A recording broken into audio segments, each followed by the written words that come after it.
Hoy día comprarse un coche equivale a comprarse algo que va a durar 6, 8, como mucho 10 años, momento en el cual pues tengamos que sustituir un vehículo por otro. Este es precisamente el otro lado de la moneda, un Mercedes 190 2500 diésel de 94 caballos y nacional. Un automóvil diseñado pues para ser absolutamente el mejor, buscando la excelencia y rindiendo precisamente al lema de la marca, lo mejor o nada. Un coche que literalmente puede durarnos toda la vida, puede ser eterno y que nos acompañará, incluso nos sobrevivirá a nosotros y a nuestros hijos a poco que lo cuidemos. En este vídeo os voy a contar por qué necesitas este coche y no otro. Si quieres un medio de transporte para siempre, un medio de transporte que no te dé problemas, un medio de transporte lo suficientemente solvente, cómodo, seguro y capaz para circular con garantías hoy día. Y en definitiva, porque este es tu coche si lo que quieres es algo que te dure para siempre. Acompañadme. Como os he comentado en numerosos vídeos que tenéis ya en el canal, de un 1800, de un 190 diésel de 4 cilindros, de otro 2500 y además de este, pues el 190 se lanza hace ya más de 40 años, en el año 82 y está en producción hasta el año 93. Es el primer Mercedes lanzado, concebido para ser, digamos, accesible para llegar a un mayor número de personas, independientemente de que era absolutamente caro, mucho más que un BMW Serie 330 y muchísimo más que un Audi 80, con lo cual seguía siendo un producto pues de lujo, pese a ser un formato pequeño.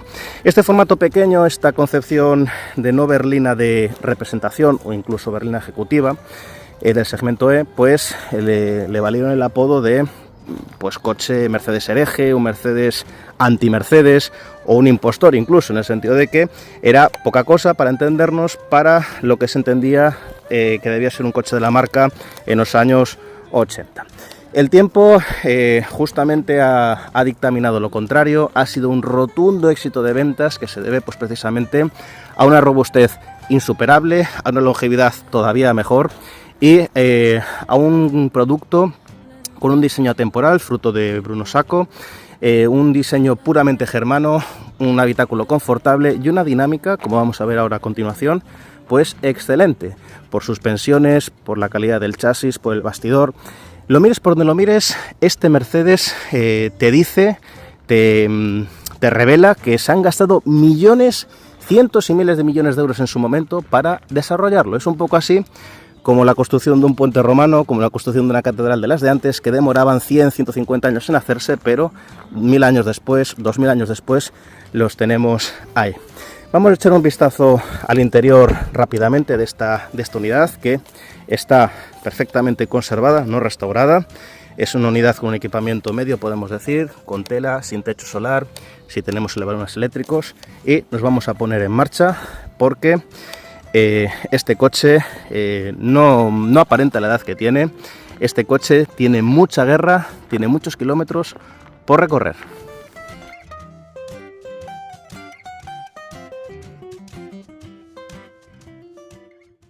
Antes de nada, 4 detalles básicos del exterior, empezando por los característicos tapacubos que comparte también con los 124, con la clase E para entendernos, y que son de 15 pulgadas, como podéis ver, súper característicos. Las llantas de la acción no eran en absoluto una prioridad para un Mercedes de hace 40 años. En segundo lugar, como buen Merche de los años 80, tenemos un único limpiaparabrisas súper grande que abarca pues prácticamente toda la superficie de barrido del parabrisas y que tiene un mecanismo súper curioso que podéis ver, por cierto, en el vídeo del Mercedes CLK que tenéis en el canal. Delante tenemos una parrilla en acabado metálico, como podéis ver, y lógicamente, como no podía ser de otra manera, con la estrella coronando el frontal, que se ve perfectamente desde dentro y que para mí aporta una experiencia de conducción, ese puntito pues que marca las diferencias.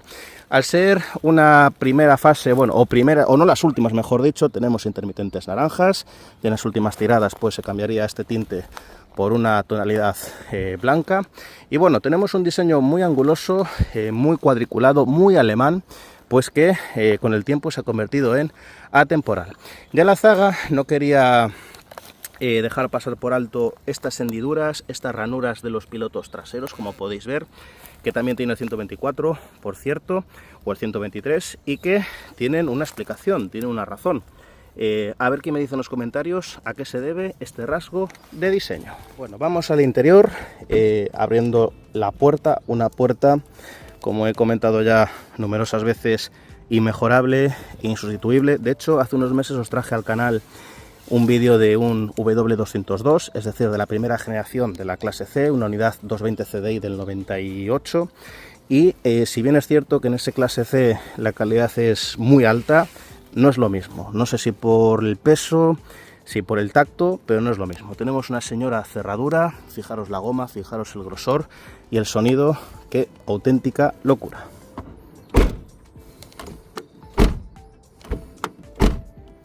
Bueno, es, en mi opinión al menos, pues una puerta prácticamente perfecta. Tenemos un volante súper grande, como en la mayoría de Mercedes de estos años, por no decir todos, y unos asientos que no recogen muy bien el cuerpo.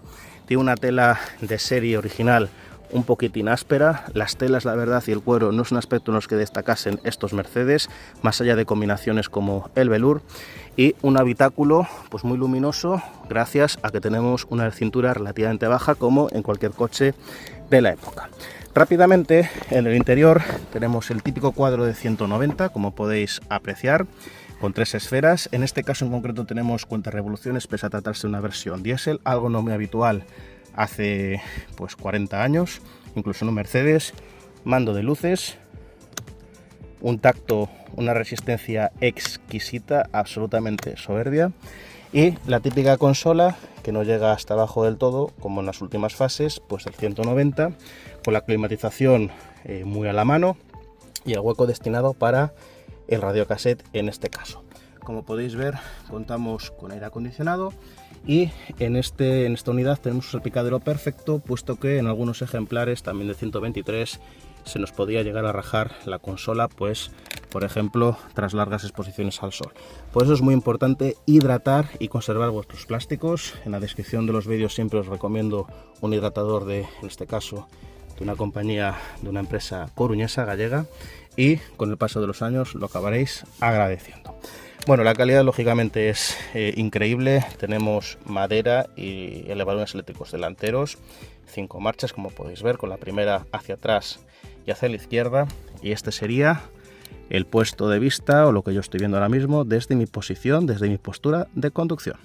De forma resumida, en las plazas traseras tenemos un espacio pues suficiente y bastante aceptable para tratarse de una berlina que no llega a los 4,5 metros, y con una banqueta pues característicamente Mercedes, como podéis apreciar, con la misma tela lógicamente que los asientos delanteros, un poco áspera y sin reposacabezas, que juraría que era un extra que se facturaba aparte, como se facturaba el reposabrazos delantero. No tenemos elevadores eléctricos traseros, que también eran un extra.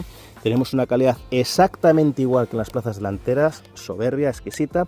Y ojo, hecho en falta, eso sí que es un detalle, un cenicero en las plazas traseras, que era un elemento de equipamiento imprescindible hace 40-50 años y que en este caso no lo tenemos.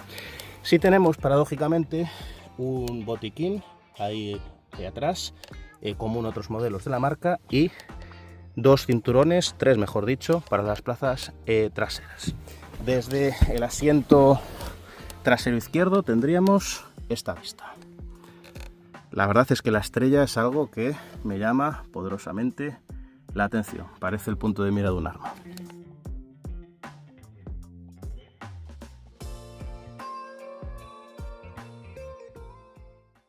Como vemos aquí y en el resto de vídeos que tenéis en el canal, todo, absolutamente todo, está hecho con cuidado, con detalle, con gusto, buscando pues ser simplemente lo mejor.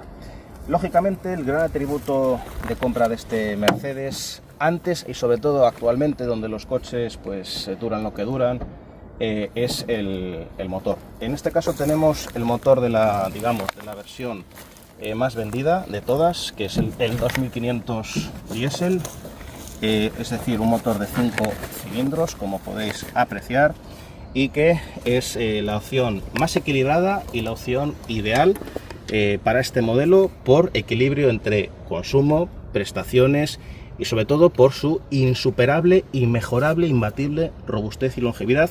Y aquí tenéis esta unidad con 400.000 kilómetros de serie, camino del medio millón. Hay unidades con 1 millón, con 2 millones, con 3 millones incluso circulando por el Magreb a 40-45 grados todos los días, y para muestra un botón. Es un bloque ideal básicamente por dos razones. Con este coche, con esos 94 caballos, podemos circular con una soltura, una decencia mínimamente satisfactoria por tráfico. No es un motor diésel atmosférico de 70 caballos o de 75 como la versión 190, o como otros coches diésel de los 80 que eran desesperantes bajo mi punto de vista. Lógicamente no tenemos la patada de la versión turbo diésel para ir por autopista desahogadamente, ni qué decir ya de un turbo diésel moderno, pero es lo mínimo imprescindible manteniendo el resto de elementos de la ecuación, sobre todo la longevidad, la robustez y la capacidad de, digamos, de mantenimiento, de reparación y en definitiva de conservación. Es un motor diésel de los de antes, sin turbo, en el sentido de que es bastante áspero, bastante ruidoso, tiene bastante patada. Los 2.500 centímetros cúbicos, esos 500 centímetros cúbicos extra respecto al grueso, al común de los motores turbodiesel, se notan en la respuesta. La cilindrada es un factor muy importante, puesto que la gente, mucha gente al menos, única y exclusivamente se fija en la potencia, y eso es un craso error. Y todo ello pues con un consumo más que aceptable de unos 6 litros en carretera, 5,5 si vamos llaneando, o de 7 litros si vamos un poquito más apurados. En ciudad se nos puede ir hasta 8 litros, pero bueno, en definitiva tenemos un consumo mucho más que razonable, sobre todo teniendo en cuenta lo que nos da a cambio este motor, que es pues eso, un corazón, un propulsor para siempre, para toda la vida, sobre todo si lo mantenemos con un mínimo de cuidado. En otro orden de cosas, el mantenimiento es sencillo, tenemos repuestos a patadas, que nadie se piense que por ser un Mercedes vamos a tener que desembolsar grandes sumas de dinero, en absoluto. Tenemos piezas, recambios, información, comunidad, soporte por todos lados, con lo cual si compramos un 190 como estos, no debería preocuparnos eso bajo ningún punto de vista, sino que tendremos que fijarnos en otras cosas que os voy a contar ahora.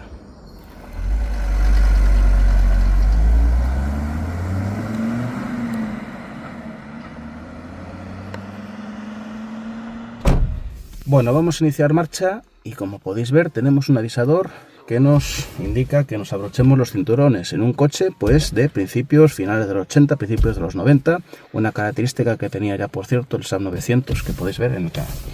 Bueno, como os he comentado en otros vídeos, el volante es gigante, como podéis ver, es muy grande, determina por completo la experiencia de conducción. Como determina por completo la experiencia de conducción el sonido áspero, ronco, con garra, con poderío de los 5 cilindros del motor 2500. Probablemente, con permiso del 240 diésel del 123 o del 6 cilindros 224 o del motor 1.9 diésel de PSA, pues el bloque, el propulsor diésel más robusto y longevo de toda la historia. Bueno, cuando os decía que este coche se gastaron cientos o miles de millones de euros en su desarrollo, es algo que se nota cuando por una pista bacheada, rota como esta, como Arcal de Pontevedra, pues apenas percibes las irregularidades, apenas percibes pues los baches, lo rota que está la calzada. Tenemos una suspensión trasera multibrazo que es la responsable, la culpable de esto, y en ese sentido pues lo percibes desde el primer segundo, hayas conducido este coche u otros superiores. Y os lo dice alguien que viene de circular toda la vida con Citroën hidroneumáticos, que bueno, son el paradigma del confort, los coches más cómodos de la historia, al menos bajo mi punto de vista. Pero este Mercedes notas ese tacto, ese confort que no vas a apreciar en un Audi 80, que igualmente es muy cómodo, o que en un Peugeot 505, por decir algo. Entonces se nota esa inversión, se nota ese cariño, esa preocupación por la excelencia, como se nota en el aplomo, lo que pesa el coche, para entendernos, en ese tacto, ese carácter consistente, ese tacto pesado, como cuando compras una barra de pan que pesa y que no es aire, para entendernos. Se nota muchísimo, eso es algo que no se puede imitar. En definitiva, este es el coche, bajo mi punto de vista, que tienes que tener si buscas un coche para todo y sobre todo que te dure para siempre, para toda la vida. Un coche eterno, fruto de un desarrollo absolutamente increíble, un coche con una potencia suficiente para circular sin ningún tipo de agobios, digamos, pero con un consumo razonable, repuestos económicos y abundantes por todas partes, un mantenimiento que para nada es estratosférico, sino todo lo contrario, y por si fuera poco, por edad, en la mayoría de ayuntamientos de España, o al menos en muchos de ellos, estamos exentos de pagar impuesto de circulación, y aparte de eso, podemos pagar muy poco por el seguro. ¿Os preocupan las restricciones a la contaminación? No pasa nada, porque con el nuevo Real Decreto lo podemos hacer histórico, pese a tener la limitación de 96 días de circulación, pero podemos entrar técnicamente en la Plaza Neptuno de Madrid o en el centro de Barcelona sin ningún problema, donde coches del año 2000 lamentablemente pues no pueden entrar. Encontrar una unidad de 190 es fácil y a la vez difícil. Fácil porque hay muchísimas unidades, porque han sobrevivido pues más de la mitad. Es un coche eterno que desechas por aburrimiento básicamente o por un accidente grave. Pero a la vez es difícil porque encontrar una unidad que esté en buen estado, en realmente buen estado, es bastante complicado. Es una tarea que requiere tiempo y sobre todo un poquito más de desembolso de dinero. A partir de 2.500-3.000 euros tenemos una versión 190-2500 diésel. Las buenas, digamos, las mejores ya están en los 6.000, 7.000 y a partir de ahí lo que queramos pedir. Es un precio muy variable en función del equipamiento, de los extras, del estado, de libros de mantenimiento, de manuales incluso, en función de múltiples detalles, pero bueno, es un coche accesible. Y por 4 o 5.000 euros podemos tener un coche eterno, un coche polivalente que nos vale para absolutamente todo, para ir al trabajo, para ir con nuestros amigos, para hacer un viaje, y sobre todo nos vamos a llevar un pedazo de la historia del automovilismo, porque este Mercedes 190 pertenece a ese grupo de coches que están en el Olimpo de los dioses, por lo menos desde el punto de vista de la automoción. Ahora me gustaría conocer vuestra opinión. ¿Qué os parece el 190? Si habéis tenido uno o no, habéis sufrido alguna avería, alguna reparación, digamos, importante, y en definitiva, ¿qué opináis de este ejemplar en concreto y de 190 en general? Os leo en los comentarios y como siempre, nos vemos en el próximo vídeo. Un saludo.